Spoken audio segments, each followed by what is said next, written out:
సంఘక్రమం గనక ఒక మనిషి జీవితంలో పోయింది అని అంటే దేవునికి దూరం అయిపోతాడు అనడంలో ఎలాంటి సందేహము లేదు ప్రియమైన వారలారా.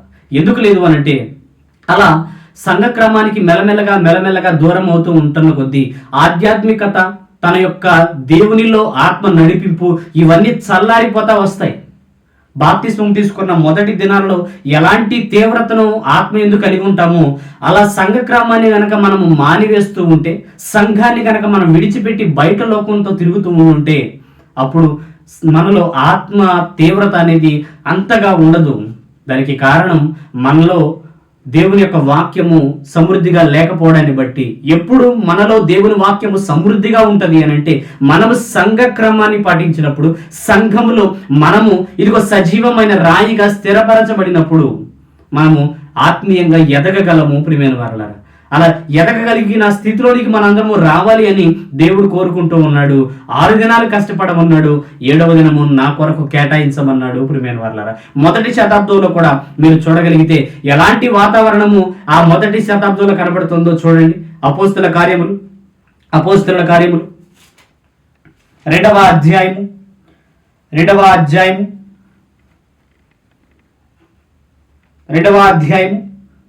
44వ వచనాన్ని మీరు చూడగలిగితే, విశ్వసించిన వారందరూ ఏకముగా కూడి తమకు కలిగినదంతయు సమిష్టిగా ఉంచుకొనిరి. ఇదియుగాక వారు తమ చరస్థిరాస్తులను అమ్మి అందరికీ వారి వారి అక్కర కొలది పంచిపెట్టిరి.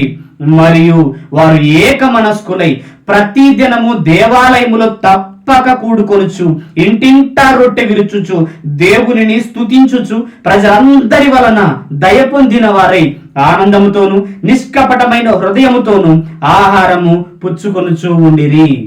దేవుని వాక్యము చెప్తున్నది ఏంటి అనంటే, మొదటి శతాబ్దంలో ఇదిగో క్రైస్తవులుగా మారినటువంటి వాళ్ళు, విశ్వాసములో అభివృద్ధి పరచబడిన వాళ్ళు చేసినది ఏంటయ్యా అంటే ప్రతిదినము దేవాలయములో కూడుకున్నారట. దేనికి ప్రతిదినము అనంటే ఇదిగో వాళ్ళు వాక్యంలో ఎదగడానికి, తమకున్నటువంటి ఆత్మీయ స్థితిని బలపరుచుకోవడానికి, తమకున్నటువంటి దేవుని మీద ఆ ప్రేమను క్రియారూపకంగా చూపించడానికి మొదటి శతాబ్దంలో మారినటువంటి వాళ్ళు ఇదిగో దేవునిలో, సంఘములో, సంఘ క్రమములో ప్రతి దినము కూడుకున్నారట ప్రియమైన వారలారా. అంతేకాక ఇంటింట రొట్టె విరుచుచు అనేక మంది కొరకు ఇదిగో ప్రార్థనలు చేయొచ్చు, దేవుని స్తుతించుచు వచ్చారట. అలా చేయడం వలన ప్రజలందరి వలన దయ పొందిన వారై ఏంటమ్మా వీళ్ళకి ఇంత భక్తి ఏంటి, మందిరాన్ని విడిచిపెట్టి వెళ్ళట్లేదు అని అంటే వాళ్ళు నమ్ముకున్న దేవుడు అంతటి గొప్పవాడు. వాళ్ళ దేవుని వాడు స్తుతించకుండా ఉండలేరు, వాళ్ళ దేవుని నామాన్ని వాడు గణపరచకుండా ఉండలేరు అని ప్రజలందరి చేత దయ పొందిన వారుగా వాళ్ళు కనపడ్డారు. ఈరోజు మనల్ని చూసి ఆ మాట చెప్పగలరా బయట లోకంలో ఉన్నవాళ్ళు? ఈరోజు అదే బైబిల్ పట్టుకుని, అదే బైబిల్ సంఖలో పెట్టుకుని మందిరానికి వెళుతున్న మనల్ని చూసి బయట లోకంలో ఉన్నవాళ్ళు అమ్మో వీళ్ళు సేవించుచున్న దేవుడు నిజమైన దేవుడు, ఇదిగో వీళ్ళ భక్తే దానికి నిదర్శనమని మన గురించి ఎవరైనా సాక్ష్యము చెప్పగలరా? అలాంటి స్థితిలో మన జీవితాలు ఉన్నాయా? ప్రారంభంలో ప్రియమైన వారలారా ప్రతి దినము దేవాలయంలో కూడుకున్నారట. అంటే సంఘ క్రమాన్ని ఎవ్వరు మిస్ అవ్వలేదు.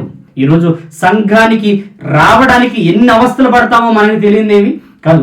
అయ్యగారు గొంతు చించుకుని మరి మాట్లాడుతూ ఉంటాడు, ఇదిగో అమ్మ దేవుని సన్నిధికి రావాలి, దేవుని సన్నిధిని అనుభవించాలి, ఆయన కృపకు మనం పాత్రం అవ్వాలి, ఎవరు సంఘానికి మానొద్దు, మీకు ఎన్ని పనులు ఉన్నా సిద్ధపరచుకొని మరి రండి అని ఎన్నిసార్లు చెప్పినా కూడా ప్రియమైన వారలారా మనం గాలికి వదిలేస్తాము, చెప్పిన మాటలు పట్టించుకోం. కానీ ప్రారంభంలో వాళ్ళ స్థితి అలా లేదు కదా. ప్రతి దినము దేవాలయంలో కూడుకున్నారట. ఏం వెళ్తాములే, రోజు వెళ్ళే సంఘమే కదా అన్న ఆలోచనల్లో లేరు వాళ్ళు. కానీ మనం ఈరోజు సంఘము యొక్క గడప దొక్కడానికి మనం ఎన్ని ఆలోచనలు చేస్తామో తెలుసా? ఎన్ని ఆలోచనలు చేస్తున్నాం. కానీ ప్రారంభంలో అలా లేదు ప్రియమైన వారలారా. వాళ్ళు ప్రతిదినము కూడుకున్నారట, ప్రతిదినము దేవుని స్తుతించుచూ వచ్చారట.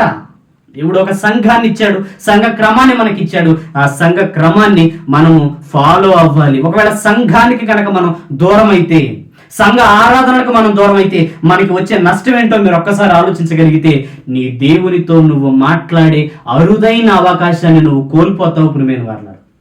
దేవుడే నీతో సూటిగా ప్రత్యక్షంగా మాట్లాడి తన వాక్కు చేత నిన్ను బలపరిచే ఆ గొప్ప సదవకాశాన్ని నువ్వు కోల్పోతావు. సంఘానికి వెళ్ళకపోవడం వల్ల జరిగే నష్టం ఏంటంటే నువ్వు దేవునితో మాట్లాడే అవకాశాన్ని కోల్పోతావు. అలానే దేవుడు నీతో మాట్లాడే అవకాశాన్ని నువ్వు కోల్పోతావు. సంఘానికి దూరం అయితే జరిగే నష్టం ఇదే ప్రియమైన వారలారా.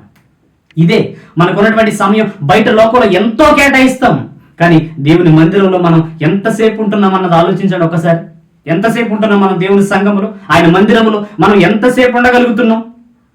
అందుకే పౌలు గారు కూడా ఇంకొక మాట మాట్లాడుతూ హెబ్రేయులకు రాసిన పత్రికలో ఒక మాట అంటాడు ప్రియమైన వారలారా. ఆ మాటను కూడా చూద్దాం. లేఖనాలను తెరిచి మీరు చూడగలిగితే హెబ్రేయులకు రాసిన పత్రిక 10వ అధ్యాయం 24వ వచనాన్ని మీరు చూడగలిగితే, కొందరు మానుకొనుచున్నట్టుగా సమాజముగా కూడుట మానక ఒకరికొకడు హెచ్చరించుచు ఆ దినము సమీపించుట మీరు చూచిన కొలది మరి ఎక్కువగా అలాగు చేయుచు ప్రేమ చూపుటకును సత్కార్యములు చేయుటకును ఒకనిని ఒకడు పురికొల్పవలెనని ఆలోచింతము. ఆ దినము సమీపించిన కొలది, ఏ దినము? ప్రభువు మరలా ఇదిగో త్వరగా రెండవసారి రానై ఉన్నాడు. మహిమ మేఘము మీద ఆయనను ఎదుర్కొనగలిగినటువంటి ఆ సామర్థ్యమును మనం సంపాదించాలి అంటే సంఘ క్రమారాధనలు మనం ఖచ్చితంగా 100% పాటించాలి. సంఘ ఆరాధనలకి దూరం అవ్వడానికి వీల్లేదు. కొందరు మానుకొనుచున్నట్టుగా మీరు సమాజముగా కూడుట మానక, అంటే మానేస్తారనే కదా అర్థం. అలా మీరు ఉండొద్దు. మీరు అలా ఉండకపోతే ఆ దినము సమీపించుట మీరు చూచిన కొలది మరి ఎక్కువగా లాగు చేయండి. ఇదిగో దేవుని సన్నిధిని విడిచిపెట్టి ఉండకూడదు. ప్రభువు ఏ క్షణాన్ని ఏ గడియలో ఎలా వస్తాడో తెలియదు. కాబట్టి మీరు సిద్ధపడినటువంటి బుద్ధి కలిగిన కన్యకలులా ఎప్పుడు మీరు సంఘములో నిలబడాలి అని దేవుని వాక్యము మనతో మాట్లాడుతుంది. ప్రియమైన వారలారా, దావీదు గారు కూడా ఒక మాట మాట్లాడతాడు, నేను దేవుని మందిరములో పచ్చని ఒలివ చెట్టు వలె ఉన్నాను. జీవము కలిగిన దేవుని సంఘములో ఇదిగో నేను ఒక సజీవమైన సాక్షిగా రాయిగా నేను ఉన్నాను అని దావీదు గారు మాట్లాడుతున్నాడు. ప్రియమైన వారలారా, ఈరోజు మన పరిస్థితి ఏంటి? మన విషయాలు ఏంటి?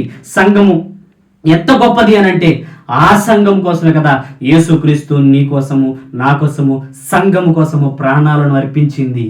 తన రక్తపు చివరి బొట్టు దాకా ఇదిగో తన పరిశుద్ధమైన రక్తమును చిందించి వెలపెట్టి కొన్నది దేనికోసం? సంఘమును బట్టి. ప్రియమైన వారలారా, ఆ సంఘాన్ని ఆయన ఇదిగో స్వరక్తం ఇచ్చి సంపాదించాడు.